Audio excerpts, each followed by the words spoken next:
Hey everyone, this is Gaurav here and welcome back to the channel। क्या हाल है भाई आप सभी के? एकदम से बढ़िया छुटकू छुटकू नन्हे मुन्ने लोग क्लास 11 के बच्चे।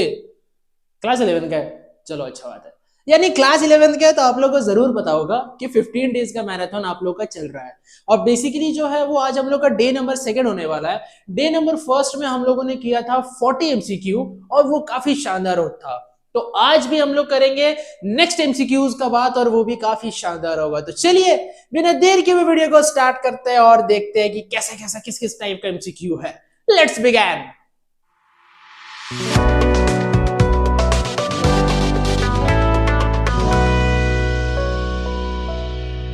देखते हैं कि क्या क्या एमसीक्यू है। बेसिकली आज हम लोग करने वाले हैं 35 most important MCQs of BST.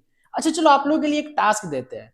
आप लोग एक काम करना, कमेंट बॉक्स में कमेंट करना कि आप लोग 35 में से कितना का आंसर जानते थे और कितना एमसीक्यूज का आंसर आप लोगों का सही हुआ। ठीक है, चलो बात करेंगे क्वेश्चन नंबर 1 का। A government company is any company in which the paid up capital held by the government is not less than. एक कंपनी को अगर गवर्नमेंट कंपनी कहना है तो उसका पेड अप कैपिटल ज्यादा से ज्यादा कितना होना चाहिए या फिर इतना से कम नहीं होना चाहिए। मिनिमम जो कैपिटल रिक्वायरमेंट है वो कितना होना चाहिए, वो होना चाहिए 51%। ठीक है, क्वेश्चन नंबर सेकंड का बात करेंगे। Centralised control in MNCs employees control exercise by headquarter. बात करिए क्वेश्चन नंबर थर्ड का। PSC are organisations owned by. PSC किस टाइप का ऑर्गेनाइजेशन है? जो पीएससी है वो ऑर्गेनाइजेशन है गवर्नमेंट, जो कि गवर्नमेंट ओन करके रखा है। फोर्थ नंबर का बात करेंगे। Reconstruction of sick public enterprise units taken up by what? Taken up by BIFR. Disinvestment of PSC public sector enterprise implies sale of equity share to private sector और public sector, closing down of operation, investing in new areas या buying shares of पीएससीज। तो disinvestment क्या होता है? Disinvestment of PSC का मतलब होता है कि sale of equity share to private sector और पब्लिक सेक्टर। बात करेंगे क्वेश्चन नंबर 6 का। A multinational corporation can be defined as a firm which. एक मल्टीनेशनल कॉर्पोरेशन को अगर फर्म के जैसा करना है, फर्म के जैसा डिफाइन करना है तो क्या? Own companies in more than one country. Multinational corporation का मतलब वही होता है ना कि एक कंपनी अलग अलग कंट्री में है। ठीक है, 7 का बात करेंगे। Airport authority of India is a public enterprise, identify the form of organisation. देखो, एयरपोर्ट अथॉरिटी ऑफ इंडिया एक पब्लिक ऑर्गेनाइजेशन है, गवर्नमेंट इंस्टीट्यूशन है।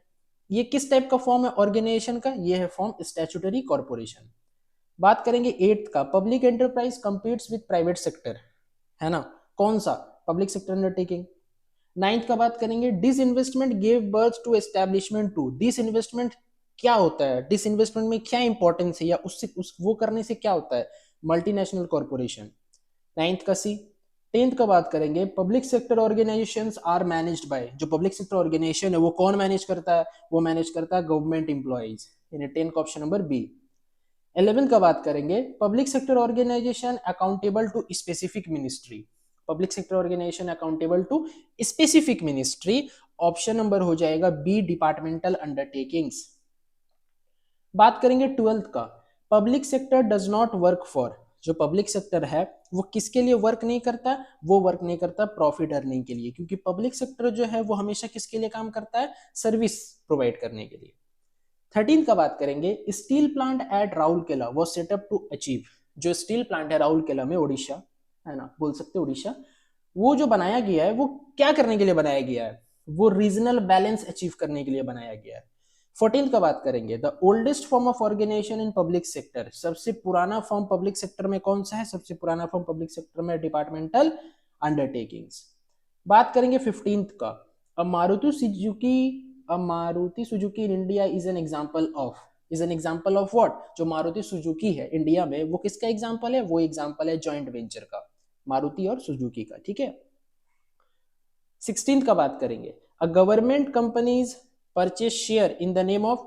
एक गवर्नमेंट कंपनी जो शेयर परचेज करती है वो किसका नाम पे करती है? वो नाम पे करती है प्रेसिडेंट। समझ गए बात को? चलो, this is not a nationalised bank. देखो ये 4 का ऑप्शन है आप लोग के पास, इसमें से कौन सा बैंक नेशनलाइज्ड नहीं है? इसमें से कौन सा बैंक नेशनलाइज्ड नहीं है? इसमें आईसीआईसीआई बैंक नेशनलाइज्ड नहीं है।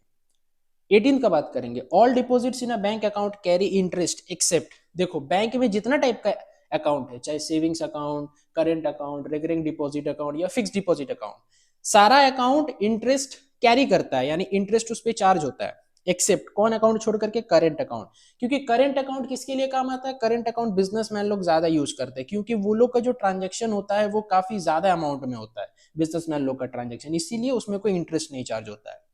19th का बात करेंगे, loan with a specified repayment schedule, ये कौन सा लोन है जिसमें स्पेसिफाइड रिपेमेंट शेड्यूल होता है, जितना दिन में आपको लौटाने बोले उतना दिन में ही आपको लौटाना पड़ेगा, कौन वाला? Term loan. ठीक है, टर्म टर्म मतलब टाइम पीरियड दिया रहेगा, टर्म लोन। तो अगर नहीं भी आता होगा तो पढ़ करके आप अंदाजा लगा सकते हैं। 20th का बात करेंगे, DTH service are provided by, जो डीटीएच सर्विस होता है ना, वो कौन प्रोवाइड करता है? वो प्रोवाइड करता है हम लोग का कोई नहीं, यानी ट्रांसपोर्ट, बैंक, सेल्यूलर कंपनीज, इनमें से कोई नहीं प्रोवाइड करता है। ठीक है, चलो आ जाओ, बात करेंगे क्वेश्चन नंबर 21 का। 21 में क्या है? विच of the following is not a type of general insurance, इनमें से कौन सा जनरल इंश्योरेंस नहीं है? तो लाइफ इंश्योरेंस जनरल इंश्योरेंस नहीं है। ठीक है, 22 का बात करते हैं, the prime objective of insurance is, insurance का सबसे प्राइम ऑब्जेक्टिव यानी सबसे मुख्य, जिसको बोलते हैं मेन ऑब्जेक्टिव, क्या है? तो मेन ऑब्जेक्टिव है रिस्क मैनेजमेंट। ठीक है, विच of the following is not a function of insurance, इनमें से कौन सा इंश्योरेंस का फंक्शन नहीं है? कौन सा इंश्योरेंस का फंक्शन नहीं है? Option number C, lending funds, funds थोड़ी लेंड करता है, इंश्योरेंस नहीं करता है। बात करेंगे 24th का, which of the following is not applicable in life insurance corporation, life insurance contract, sorry, इनमें से कौन सा लाइफ इंश्योरेंस कॉन्ट्रैक्ट के लिए एप्लीकेबल नहीं है? लाइफ इंश्योरेंस के लिए एप्लीकेबल जो नहीं है वो है इंडेमनिटी कॉन्ट्रैक्ट। ठीक है, 25th का बात करेंगे, which element of insurance is considered for valuation of risk, कौन से एलिमेंट को रखा गया है रिस्क को वैल्यू करने के लिए कि इसका रिस्क कितना बनता है? तो ऑप्शन नंबर हो जाएगा बी, प्रॉक्सिमेट कॉज। बात करेंगे 26 का, once the claim is settled the ownership title transferred from insured to insurer, identify the element, अगर क्लेम सेटल हो गया तो जो ओनरशिप है वो इंश्योर्ड से इंश्योरर में ट्रांसफर हो जाता है, ये कौन सा आइटम कहता है? ये हम लोग का आइटम कहता है सबरोगेशन, यानी ऑप्शन नंबर ए 26 का।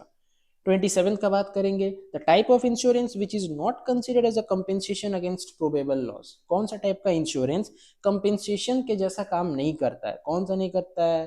तो 27 का हो जाएगा ऑप्शन नंबर डी, यानी लाइफ इंश्योरेंस। ठीक है, बात करेंगे 28 का, the largest commercial bank of India, सबसे बड़ा कमर्शियल बैंक कौन सा है? तो सबसे बड़ा जो कमर्शियल बैंक है वो है मेरा SBI, यानी state bank of India. The central bank of India is RBI, RBI central bank है।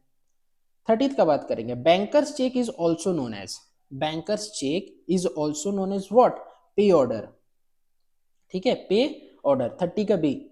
31 का बात करेंगे, overdraft facility is available on, overdraft facility कौन सा अकाउंट में प्रोवाइड किया जाता है? तो वो प्रोवाइड किया जाता है करेंट अकाउंट डिपॉजिट्स। ठीक है, 32 का बात करेंगे, विच of the following is not a digital mode of payment, इनमें से कौन सा डिजिटल मोड ऑफ पेमेंट नहीं है, यानी जिसको हम लोग विदाउट कैश नहीं कर सकते हैं। ठीक है, तो कौन सा नहीं है? वो नहीं है बैंक ड्राफ्ट। ठीक है, ठीक है, 33 का बात करते हैं, this mode of digital payment does not require internet connection, है इंटरनेट कनेक्शन जरूरत नहीं है? नहीं है। कौन सा ऐसा डिजिटल मोड है जिसमें इंटरनेट कनेक्शन जरूरत नहीं है? वो है हमारा कौन सा हुआ? USSD, समझ गए?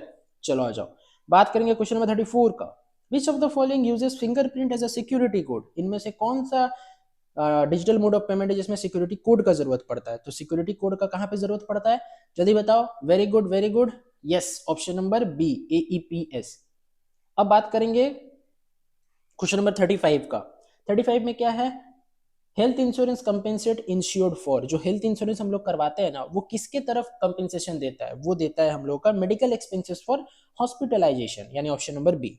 लास्ट बात करते हैं 36 का, which bank act as a government banker, government के लिए कौन बैंकर जैसा काम करता है? तो वो है RBI, यानी reserve bank of India. I hope आप लोगों को वीडियो पसंद आया होगा। वीडियो पसंद आए तो वीडियो को लाइक कीजिएगा, चैनल में न्यू है तो प्लीज चैनल को सब्सक्राइब कर दो और सारे दोस्तों तक ये वीडियो शेयर करो और एक बात, बेल आइकन को भी दबा देना, ताकि क्या होगा कि नोटिफिकेशन आपके पास तुरंत तुरंत मिलता रहे। तो चलिए मिलते हैं नेक्स्ट वीडियो में, till then bye bye, wish you all the very best for your exam, keep growing and keep learning. और पहला वीडियो जरूर देखना जो कि डे नंबर 1 में मैंने करवाया था। All the best.